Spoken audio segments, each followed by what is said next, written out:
अरे यार ये समझाओ यार। अरे यार भाई प्रशांत, ये बोलना चाहते कि हम कतेक दिन से चुप रही हो, कुछ कर भाई।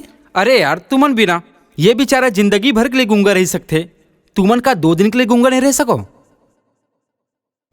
अब देखना, मोर पास एक ऐसे आइडिया है। हाँ, वो लड़की ला ऐसे इमोशनली ब्लैकमेल करूँ मैं है कि वो लड़की ला मोर प्यार में फंसे ला पड़ी।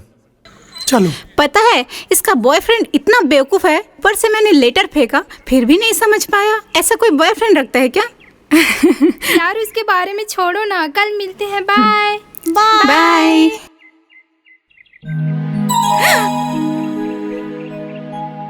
मुझे कुछ आपसे बोलना है, लेकिन समझ नहीं आ रहा कैसे कहूँ, कैसे बोलूँ मैं। हमेशा चुप रहता हूँ, खामोश रहता हूँ सिर्फ तेरी खुशी के लिए, लेकिन आज तो मुझे कुछ बोलने दे प्लीज, आज तो मुझे कुछ बोलने दे। जब भी मैं सोता हूँ तेरी बहुत याद आती है, इसलिए अपने तकिया को हक कर लेता हूँ, लेकिन ये तो मुझे वापस गले भी नहीं लगाता है, मुझे कुछ बोलता भी नहीं है। प्लीज प्लीज बोलना, मुझसे बात करे, मुझे तंग न करे।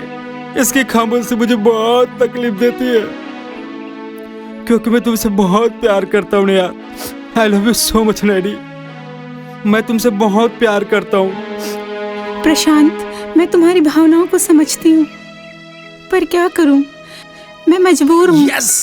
मेरी सगाई हो चुकी है। अगर मेरी सगाई नहीं हुई रहती तो एक बार मैं सोचती, पर ये क्या तमाशा है? मजाक बना के रखा है तुमने मुझे। हाँ, अरे मैडम, तै तो सीरियसली ले लिस, मैं तो मजाक करत रही हूँ।